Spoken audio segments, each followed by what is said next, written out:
A lot of people watch our replays. If you're watching our replays, just type in #replay just so I know that you're watching.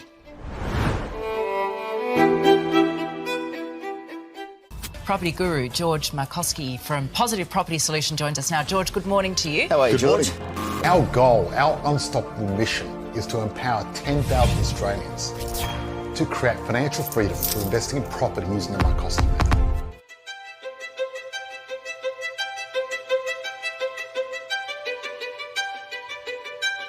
Okay guys, we've got 10 seconds left. Can't wait to show you a great, amazing session tonight. 10, 9, 8, 7, 6, 5, 4, 3, 2, 1.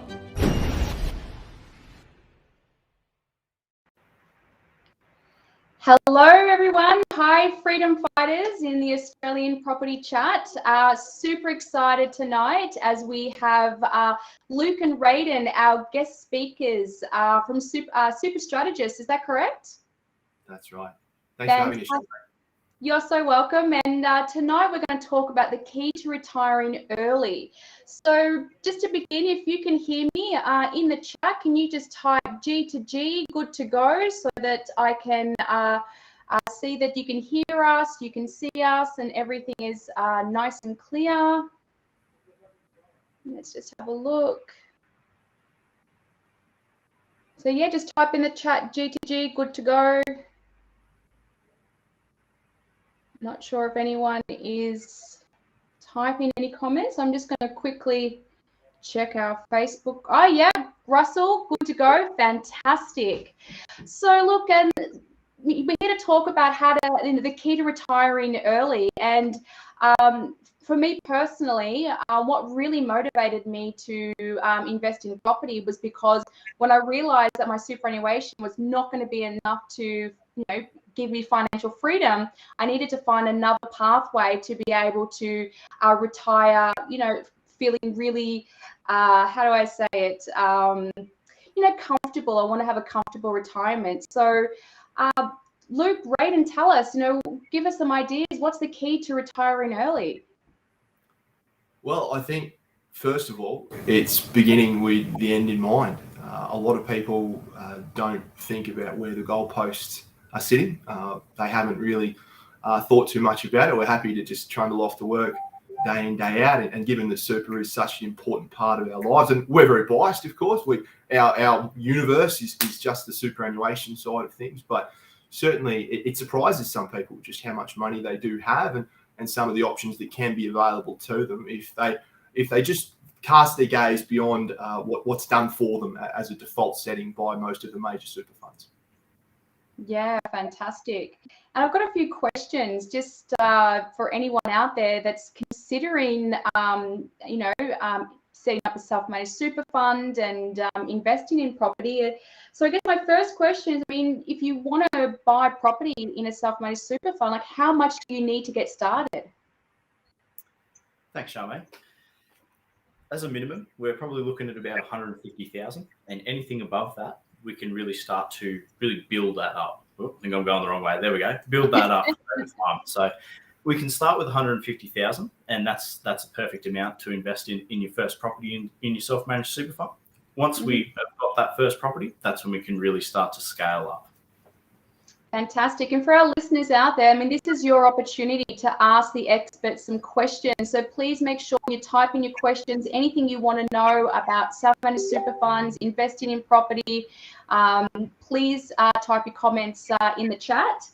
And tell me, if you were to begin a self-managed super fund, how long does it take to set one up? How long does it take for the funds to roll over? What's the process like?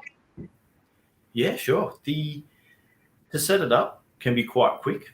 There are a number of different organisations that we'll have to chat to in that time, but it generally takes around 2 months. 2 months from coming and having a meeting with us and then having your super fund set up. Fantastic. And so once it's set up, does that the rollover happens within the 2 months, or does it take a little bit longer sometimes for funds to roll over?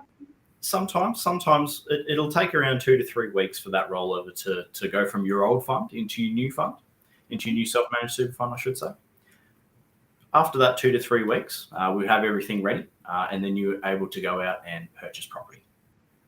Fantastic. And I mean, when you're looking at buying property in a self-managed super fund, like, are all properties available to purchase in the self-managed super fund? Is there just a selective type of property you can buy? I mean, are there any rules around buying properties in a self-managed super fund? There are, Charmaine, and I think there are certainly some pros and cons. And that's where we'd always suggest people to get advice, not just from us, but from yourselves as well, your team, because the last thing we would encourage people to do with a prospective property purchase in a super fund is look for any logic or rhyme or reason or consistency in the legislation, because it is just a minefield.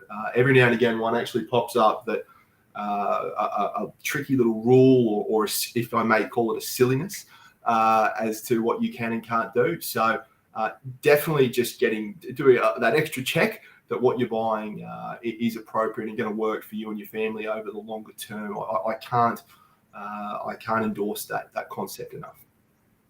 Fantastic. And look, if you don't quite have enough money in your superannuation fund, I mean, can you combine super funds? Can you combine with your partner to get the 150,000 together? Can you do it with people that are outside your family? Are there any rules around that? So you can have up to 6 members inside a self-managed super fund, and you can combine your balances to then go out and purchase property together.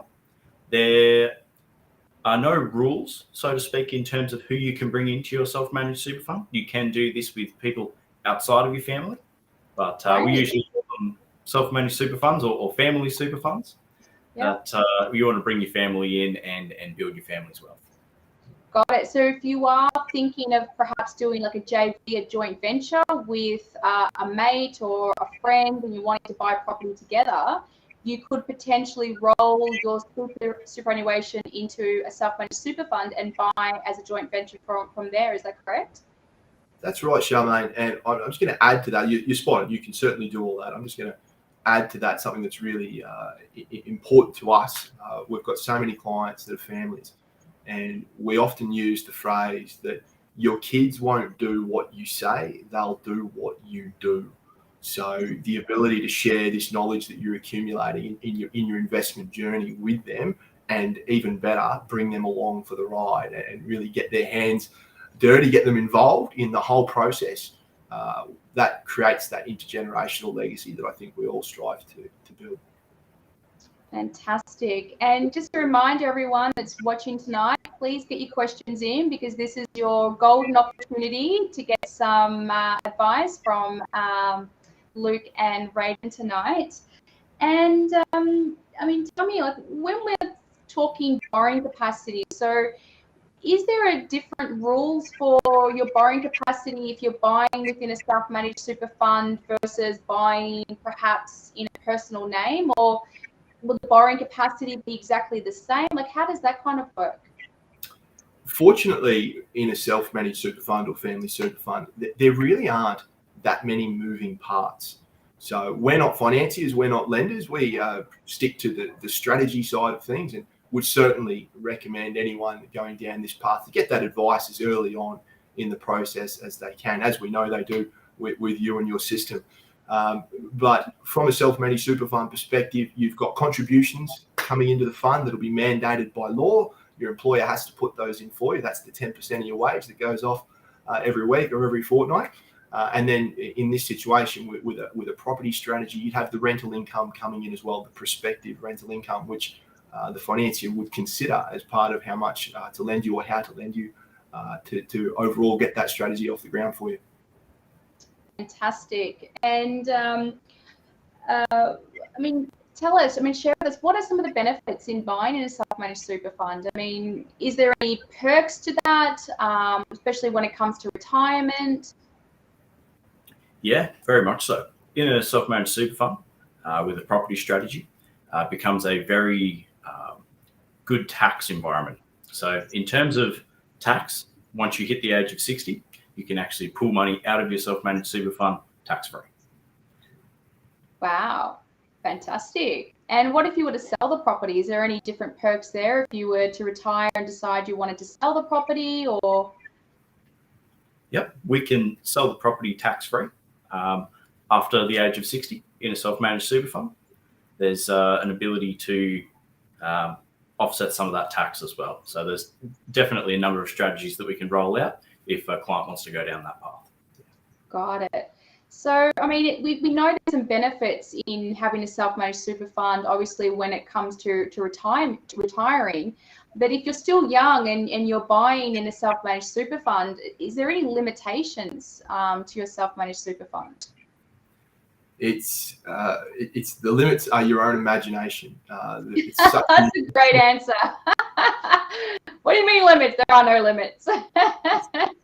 We've got clients pursuing some weird and wonderful strategies, and I think for so many people, it's empowering to know that they really do have that unlimited range of options that they can invest their money into. Whether it's some people dabble with cryptocurrency, for example. And we always say don't put it all in there or any strategy like that. But it's just the knowledge and the power that you can go down this path. And I think so often we're told what we can't do, especially up here in sunny Queensland at the moment. We're often reminded what we can't do. But this is one of those times where, and look, Charmaine, we often are reminded, we try and be as balanced as we can when we're talking about these sorts of structures. They're not for everyone. Some people, for example, the ability to do whatever they can with their money. It can be, the analogy I like is the pie on the windowsill. You need to be careful. You can't eat into that money earlier than the law allows. And there are some strategies that people really need to get some help with, so they make sure they're doing everything correctly, dotting the I's and crossing the T's. That applies to so many investing strategies. And as long as it's viable, as long as we've got a clear plan as to how that's going to work, we love to support people with getting things going for them and their family. Fantastic. I mean, just touching upon that, if you are buying a property in a self-managed super fund, I mean, how does the equity work? So, if the property grows in equity and you want to pull some of that equity out, is it locked into the self-managed super fund, or can you take it out and use it for a property in a personal name? How does that work? That is one. Remember earlier, Charmaine, we talked about these inconsistencies, these niggly little parts of the strategy that still eat at us. At the moment, under current rules, you're not allowed to refinance to access that equity. You can refinance a loan, you can move financiers if that's the right thing for you to do. But in terms of accessing that equity, that is something that we're constantly frustrated about. And I've been saying for probably 3 or 4 years now that I think that part of the rules will be reviewed at the very least. So that's certainly watch this space part of the strategy. And that's why for so many clients, the traditional concept of taking out a loan and paying it off versus utilizing offset accounts or other investments just to keep that available money if they're looking to continue to grow their portfolio, which so many clients are, and continue to invest. They just have to keep that in the back of their mind. And that's why we're here. That's part of our job, to establish those bigger picture goals and make sure they don't do anything to shoot themselves in the foot. Oh, fantastic. And so I guess the same thing goes with the rental income. The rental income would go directly back into the self-managed super fund to really replenish those funds. Would that be a fair statement? Replenish and nourish. I like to nourish. Let's nourish our money and our finances. Yeah. Look, the contributions that you've got coming into the fund, for so many of our clients, that the rent and the contributions they've got coming in, far exceed the costs of running the strategy, the fund, the property investment. So it means they can just fast track their journey to another investment, whether that's another property or another strategy. It just means that they keep growing. Fantastic. And one of our listeners has a question, so I'm going to just share that into chat here. So if you buy in a self-managed super fund, can you also set up via the self-managed super fund for your total permanent disabled income and protection, etc.? And that is from Dave. Yep. Thank you very much for that question, Dave. You certainly can have those insurances inside your self-managed super fund. We can hold that life or death cover, TPD, and income protection. By having those inside that structure, you can free up your cash flow so you don't have to pay it out of your back pocket. And we also like to keep everything under one roof. So it makes life a little bit easier when you do have it inside that one structure. If I may, Charmaine, just add to Luke's comments there, that's such a massive frustration for us when we see a client who, for no good reason, is paying thousands of dollars a year for life or TPD insurance in their own names, which is not tax deductible, when they could be paying for those premiums in their self-managed super fund, where the premiums would be tax deductible. So often, and it's we don't dwell on this with clients because it's quite often that's been happening for 10 or 15 years. They've been paying thousands of dollars a year in premiums that could have been going into their home loan. When we can, with a few strokes of a pen, we can have that policy restructured or reviewed and paid out of their super fund. Fantastic. So just a reminder, everyone, this is your opportunity to ask questions. So please keep them coming through. Tonight's all about you and helping you gain some more clarity. We do have another question. So I'm going to show this question now. So why is it so hard to buy a property in your self-managed super fund? So hard to buy a property. Well, we set everything up for you. We have a turnkey solution where people can come to us and we end up working with you guys and being able to get clients into property. There can be some hurdles purchasing a property inside self-managed super, especially if you were to do it on your own. If you were to do it on your own, there's not too many lenders and it can actually be quite difficult to source everything and set everything up in the correct way for you then to be able to purchase that property. Yeah. Some other, look, it's not to say there aren't frustrations, but the last thing, the reason those frustrations so often occur, and it's the same with any journey, any investment, people just haven't done their research up front or got the right advice, and they find themselves halfway. There's an old phrase: "You can't be half pregnant." They find themselves halfway down the road, and they're still learning as they go. It's kind of like jumping out of an airplane and stitching yourself a parachute on the way down. Whereas if you've got that right advice up front, if you've spoken to the right professionals who are in regular communication with each other, we can certainly support that seamless solution. There are some frustrations where you need a 25-30% deposit for some financiers, and that's where that hurdle compared with buying an investment property in our own names or a property in our own names, that is a larger deposit. But that's where, again, knowing these things up front, being able to do all of the numbers before you pull the trigger, really puts you in the box seat to execute the strategy rather seamlessly, especially with the right people by your side. Fantastic. I mean, just on that, like I have seen sometimes that when people are buying property in a self-managed super fund, and this could be more for a mortgage manager, but sometimes the interest rate is that little bit higher on the loan when you're buying in a self-managed super fund versus in your personal name. Do you know much about that, or can you touch upon that a little bit as to maybe the reasons why?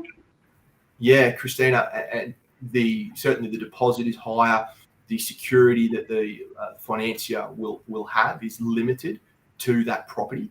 So they don't have security over the entire or the fund or the other assets of the fund.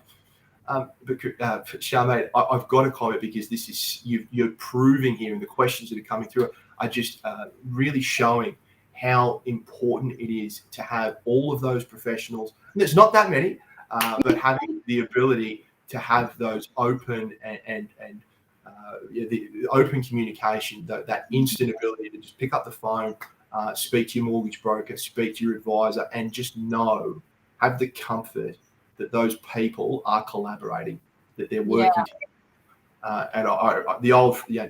the notion of having a team working with you to knowing the outcome that you want and getting you over the line. Whereas if you had a particular mortgage broker who wasn't perhaps communicating with your conveyancer, that one frustration can cost you delays and money. It's just so important.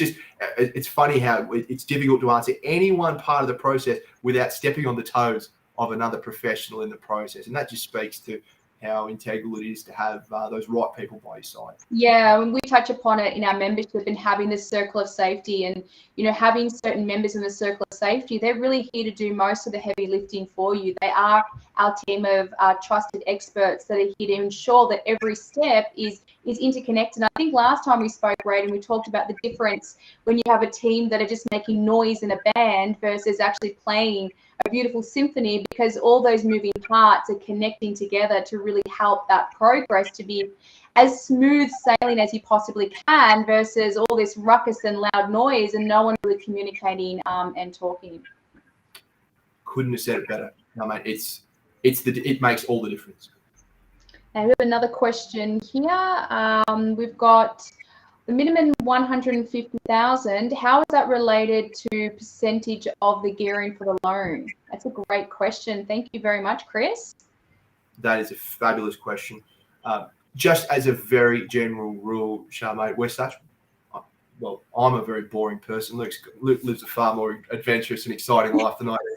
But if you were to say, as just a rule of thumb, a $350,000 to $400,000 property working on a 25% deposit, you start to see how those numbers play out. So on a $400,000 property, a 25% deposit would be $100,000 plus some costs you're going to have depending on the state. You're going to have different rates of stamp duty, transfer duty, some legal fees, some conveyancing costs. And then this is such a critical axiom for us. We just have to see clients retaining that cash buffer. Anything over 20K is ideal. And it's just for no other reason than the unexpected. If we can, there's that one-off bill that you weren't forecasting. They're always the ones that hurt the most. Fantastic. And we've got another question. I love the name here. We've got Space Monkey 688. So the question is, what about transferring an existing investment property into this fund? Can it be done? There would be some frictional costs. It can be done, but it would be more costly than to pursue something separate.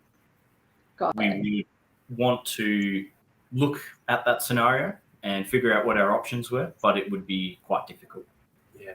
As a general rule, residential investment property, so an investment property someone owns, it's purely residential in nature, very difficult to, if not impossible, to move that into the super fund. But certainly commercial properties, anything connected to a business, that's one that we'd want to have a chat about to not only make it, because there's the question, isn't there, Charmaine? Inherent in every question, can I do it versus should I do it?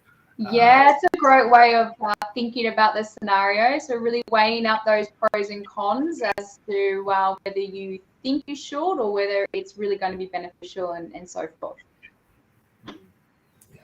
Great. So we have another question here. So if someone already has a self-managed super fund, can they buy a property with your help through this, or do I need to open another self-managed super fund? I think Russell, you're one of our members, is that right? If you could just type in the chat if you're one of our members. And we've got, why do super funds hold your super money hostage and make it difficult to roll over into a self-managed super fund? They don't want to share the money. No. There's everyone has their own sort of reasoning as to why this one might be, but it's how the big super funds make their money. They like to have a large pool of money that they can then invest, and then that's how they make their money. So when it comes time to rolling over that money into your self-managed super fund, they like to hang on to it for a little bit longer. Fantastic. And another question from Dave. Dave would like to know, what are the approximate self-managed super fund setup costs, including ongoing costs per year, etc.? Yeah, great question, Dave.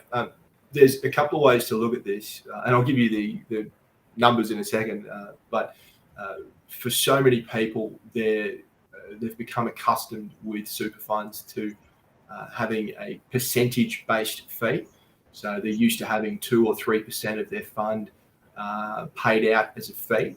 And whatever you do, and if there's some existing clients watching along, they'll know about this story. Never look at the front page of your statement to get any sort of an idea as to what fees you're actually paying. In fact, go to the very back and work your way forward, because normally towards the back of the statement is a truer indication of what sort of fees you're paying. And remember that so much of the fees that you pay are debited or deducted from your account before the performance of the fund is declared. So you don't get an invoice, you don't get an itemised bill that you then authorise for payment from these other super funds. They just take it all off the top. So it's quite normal to see fees of 2 to 3%. So if we go back, that's in the existing super funds. In a normal retail or industry super fund, that's a very average fee. So seeing fees of 2 to 3%. So for a normal, say, I'll just work on a $200,000 fund, of course, or pool of money in super, whether that's husband and wife with $100,000 each as an example. If that was a $200,000 pool of money, on 2%, that's $4,000 a year. On 3%, that's $6,000 a year. That folks find they're already paying, whether they realise it or not. That's the money that's coming out. And oftentimes there's a tax component that's being taken out of their account as well. Oftentimes people don't realise that's going on. So really important to know what you're coming from and moving into, because those fees going out, it's for a lot of people, it's shocking when they realise just how much is coming out of their accounts. And of course, because the fees are percentage based, as your balance continues to grow, so do the fees. You don't notice, do you? It's like that full transparency. It's not like an actual figure. This is how much, it's costing you per year. You see that tiny little percentage and you're like, oh, that's not too bad. Absolutely spot on, Charmaine. So that's where in the new structure, we have a solution. Everything's paid for by the super fund. By the way, there's nothing out of pocket, but it works out at a couple of grand to set everything up, to get everything off the ground and ready to go, to get you to the point where you're ready to start shopping. We say shopping for that's the fun part. Our stuff's just the paperwork and pretty boring. We can't deny the fact that the investment stuff's the fun stuff. But from there, you're looking at around about $3,500 a year after tax to run the fund. And again, that's where on a $150,000 fund, for an example, that's under 2%. Pardon me, a bit over 2%. I'm thinking the $200,000 fund. But our fees are flat, so that's why we don't talk in percentages too much. But that's why I think earlier there's a great question about a startup balance or how much to make the fund viable. That's where a key consideration is. We want to make sure that the wealth that we're creating is not being offset by fees and costs. We want to make sure you're growing your super faster than you ever would have in your old fund. We're here to make more money for Australian families, and we just want to run a really effective solution so that they can access these strategies that for so long have just been out of reach. Yeah, fantastic. We've got another question here from Mark. If I buy just one property in a self-managed super fund, is there any ongoing input or maintenance from myself for the self-managed super fund, not the property itself? Great question. Great question. A few documents that we'll have to get you to chase up there, Mark. But for the ongoing running of the super fund, that's our job. So that's where we come in. And I was saying before, we have that turnkey solution where there'll be a few things that we'll need you to chase, but for the most of it, that's all on us. Fantastic. And I think we've got another question here. What's the rough cost to add a member to an existing fund? So I'm assuming if someone's already got a self-managed super fund set up and they're wanting to add another member, I'm assuming that's what this question is referring to. Charmaine, again, another great question. And this is... rolling. Yeah. I'm loving it. Keeping you guys busy.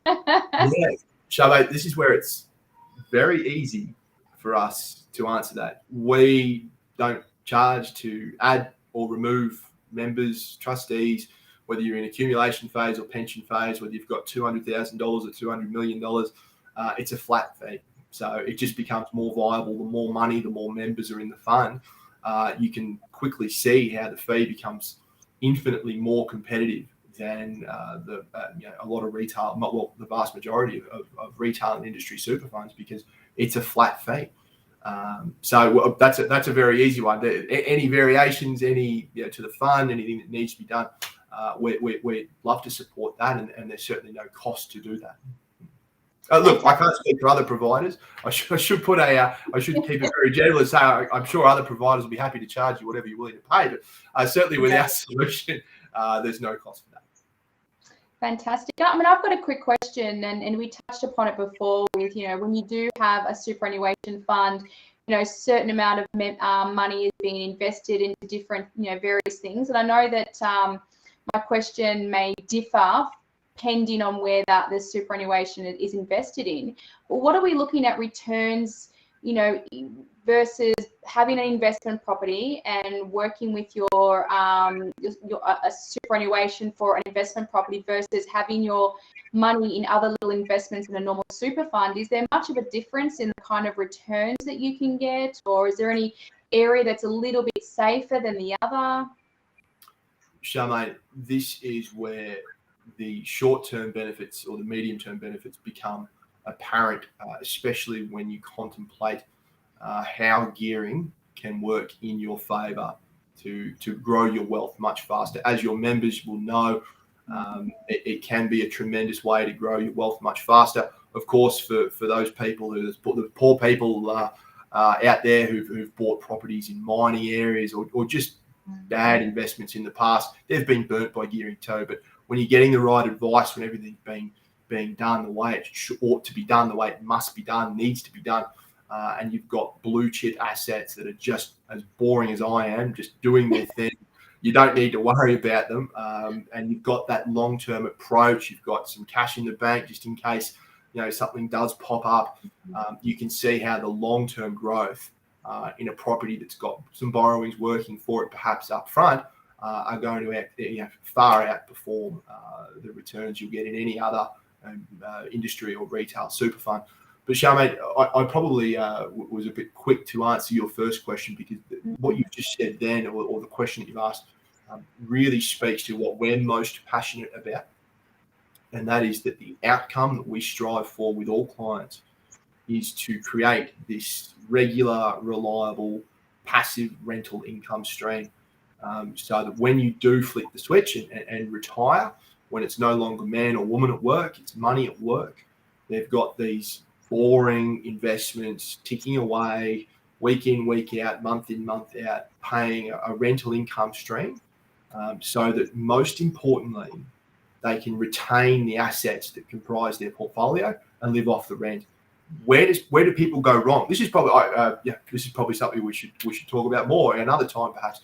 Where do people go wrong? Because how often in the workforce that we see someone who retired seemingly recently, 3 to 5 years ago, had the big party, and they're back at work, whether it's because of look, I pick on COVID. The better example would be the GFC, where markets fell, dropped. Australian stock market dropped by more than half over an 18-month period, and took over a decade to get back to its previous peaks. And that's where, if you had retired, slightly before or slightly after that downturn, you've just had 5 to 10 years of your life savings wiped out.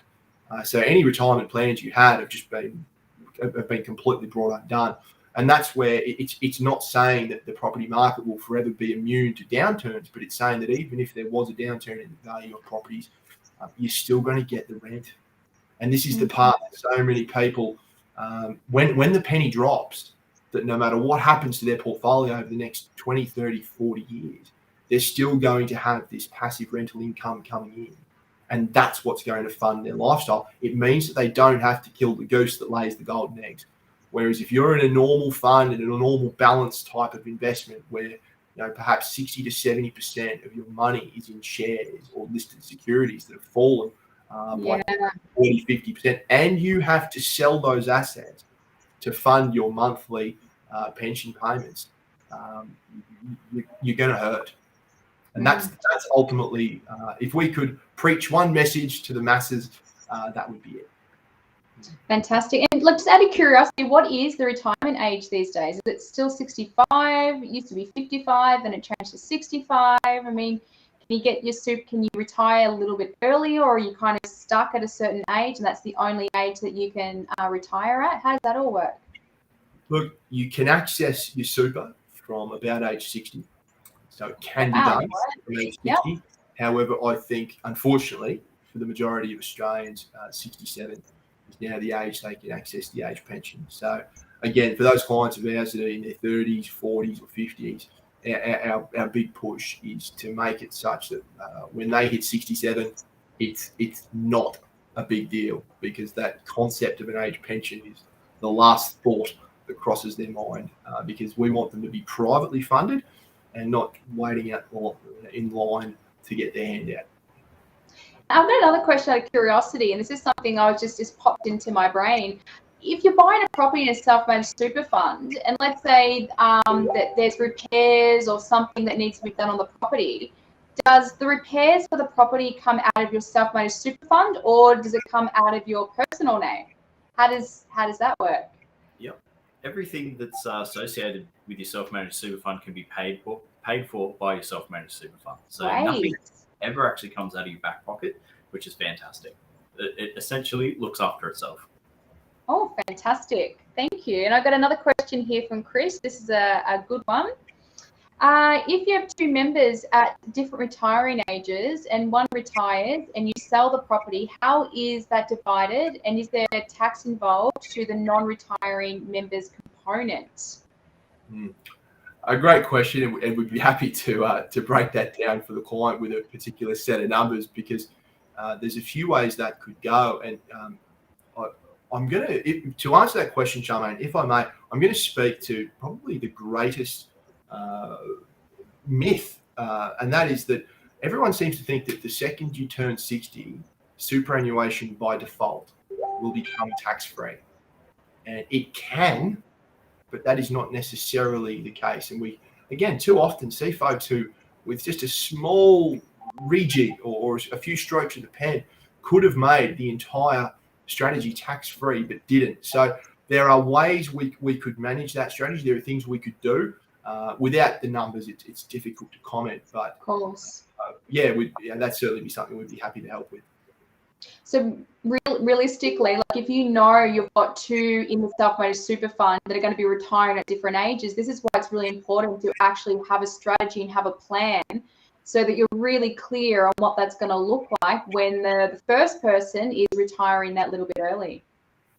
Yeah, I think too often in life, people feel as though they have to make the decisions and then they will just check those decisions with a few other people or other professionals, or worse still, their mates at the pub, for example. And that's where, when you've got the right team around you who have known what your goals are next year, in 5 years, 10 years, and can just help and chip in every step of the way and keep you updated with bits and pieces, because unfortunately, superannuation law and look at how much we've spoken about tonight in just under 40 minutes. I know we tried to kind of cram a whole strategy session into like a very condensed, 40-minute live, but I really appreciate you've done so well in being able to answer in as much depth as you can with some of these amazing questions that's come through tonight. I appreciate it, Charmaine, and what alarms me when I contemplate that is how much of what we've spoken about tonight is completely different than what we would have spoken about 5 or 10 years ago. The numbers, as you've said, the retirement age, finance rules and regs, super law and regs, retirement age, it's all, I don't want to say it's constantly changing. It's just, the goalposts just get moved. They shift every now and then, and it's important that you're shifting with those goalposts, because what you think is going to happen based on, where you were, 5 or 10 years ago, maybe very different based on what's happening currently, and so forth. So yeah, it's really important to have those experts who knows the changes and can keep ensuring that you're still working towards, your end game, your bigger picture, your goals. So well said, and we often use the phrase, we can't control the wind, but we can adjust the sails. And that's I like that. It's fantastic. We just have so much fun keeping up with all the changes that are constantly put in front of us. But that's our job, Charmaine. That's why we're here. Yeah, fantastic. Well, we're almost come to the end. So if there's any last questions, we've got a couple more minutes to get those questions in, because after our session tonight, Rayden and Luke are going to be joining us in our private group, the Black Belt Investors, for our members only, and having our members do a bit of Q&A. So that's going to be really exciting. So if you have any questions, please type in the chat. Look, if you're out there and you're considering, buying a property in your self-managed super fund, or you want to know more about whether you have enough money in your self-managed super fund, if you just type in the chat, #wealthcall, and one of our team members will reach out to you, have a little chat about your current situation, and just see if there's anything that we can assist you with moving forward. Space Monkey, I like Space Monkey. I just love the name. Very informative. Thank you. Fantastic. It has been very, very informative tonight. And while we're waiting for just some of those last questions, and is there anything that either of you just feel to add about the key to retiring early? Any kind of wisdoms or anything that you feel would be really beneficial for our members and for anyone that's listening? Yeah. In the wise words of from Warren Buffett, the best time to plant a tree was 20 years ago, and the second best time to plant a tree is today. Love it. No time like the present. That's 100% right.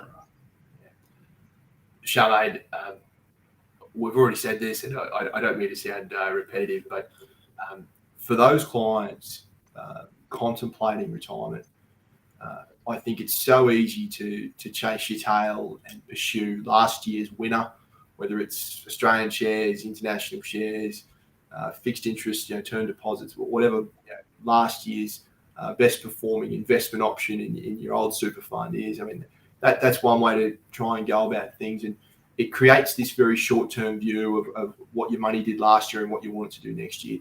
And we just come back to this point. It is so comforting and empowering when people dwell on the passive income they could draw from their phone. If you didn't sell one thing ever again in your super fund, what is the income, whether it's dividends, whether it's interest, whether it's rent, it doesn't matter. What would that income be? Is it regular? Is it reliable? Is it inflation protected?